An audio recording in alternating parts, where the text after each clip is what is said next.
నమస్తే the 9 news కి స్వాగతం. సాలూరు నియోజకవర్గంలో గ్రామ కమిటీలు మరియు పార్టీ సంస్థాగత కమిటీల నిర్మాణ ప్రత్యేక సమావేశం ఏర్పాటు చేశారు. నియోజకవర్గ సమన్వయకర్త, నియోజకవర్గ ఇన్ఛార్జి పీడిక రాజన్న దొర అధ్యక్షతన సాలూరు వైఎస్ఆర్ కాంగ్రెస్ పార్టీ ఆఫీసు వద్ద ఈ సమావేశం ఏర్పాటు చేయడం జరిగింది. ఈ సమావేశమునకు అరకు పార్లమెంట్ సభ్యురాలు డాక్టర్ శ్రీమతి గుమ్మా తనుజారాణి ముఖ్య అతిథిగా హాజరయ్యారు. ఈ కార్యక్రమంలో గ్రామ కమిటీలు మరియు సాలూరు నియోజకవర్గంలో గల సాలూరు, పాచిపెంట, మక్కువ, మెంటాడ మండలాల నుండి మరియు సాలూరు పట్టణం ముఖ్య నాయకులు, ముఖ్య కార్యకర్తలు పెద్ద ఎత్తున హాజరయ్యారు. ఎక్కువ మంది కూర్చున్నారు, తక్కువ మంది ఇవ్వలేదు. వారందరూ కూడా మీ జాబితా సిద్ధం చేయాలి. కమిటీల వారుగా గ్రామ కమిటీ ఏదో చెప్పాం, గ్రామాలందరికీ ఒక కమిటీ, 15 మందితో ఒక కమిటీ. అలాగే అనుబంధ విభాగాలు 9 మందితో కమిటీలు. ఆ 9 కమిటీలు కూడా వేసి ఇచ్చిన వారు ఉన్నారు.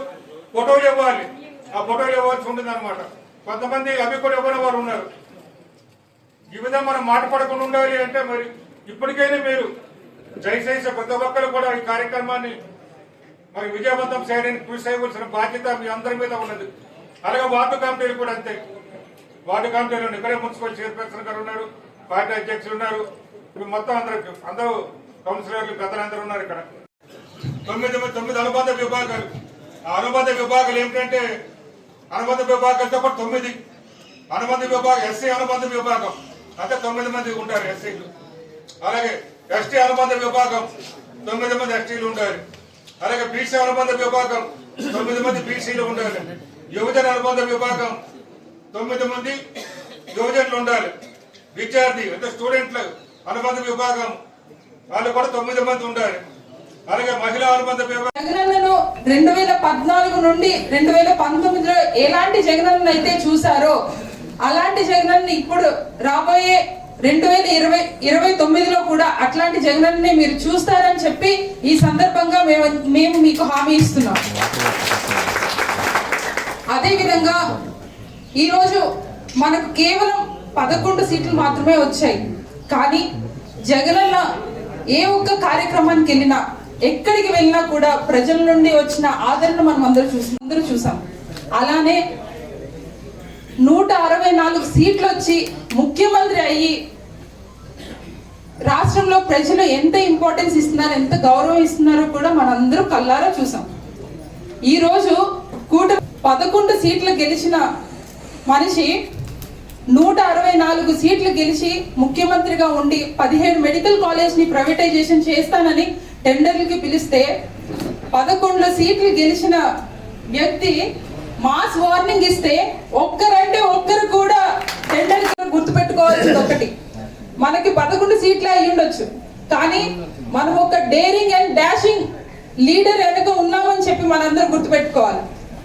ఒక నిబద్ధత కలిసిన మనిషి, ఒక క్రెడిబిలిటీ ఉన్న వ్యక్తి వెనుక మనందరం నడుస్తున్నామని చెప్పి ఈ సందర్భంగా మనందరం గుర్తుపెట్టుకోవాలి. ఎందుకంటే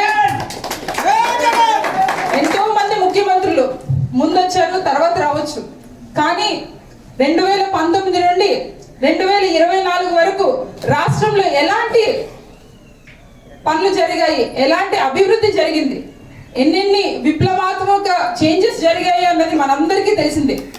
ఏ రోజు మన ట్రైబల్ కళలో అయినా అనుకున్నామా, కానీ ఈ రోజు ట్రైబల్ యూనివర్సిటీ మన కళ్ళ ముందుకు వచ్చింది.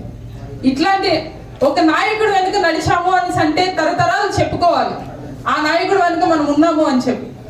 ఆ రోజు మా ముందు జనరేషన్ వాళ్ళందరూ కూడా రాజశేఖర్ రెడ్డి గారు ఉండేవారు అని చెప్పేసి అన్నారు. ఎలాంటి చేంజెస్ తీసుకొచ్చారు మెడికల్. ఈ జనరేషన్ లోని జగన్మోహన్ రెడ్డి గారు వెనక మనం నడుస్తున్నామంటే మన తరతరాలు కూడా చెప్పుకుని భయం లేకుండా, ఎటువంటి చింత లేకుండా 2014 నుండి 19 వరకు ఎలా అయితే కష్టపడి మన జగన్ని రాజుని పట్టాభిషేకం చేశామో అదే విధంగా 2 సంవత్సరాలు ఎలానో అయిపోయింది. ఇంకా కేవలం 3 సంవత్సరాలు ఉన్నాయి.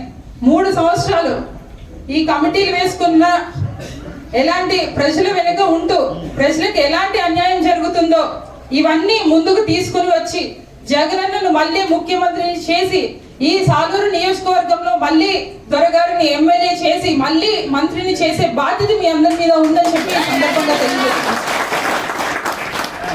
మరి ఒక్కసారి ఇలాంటి అవకాశం నాకు ఇచ్చిన పెద్దలకు ధన్యవాదాలు తెలియజేసుకుంటూ ఒక్కసారి జై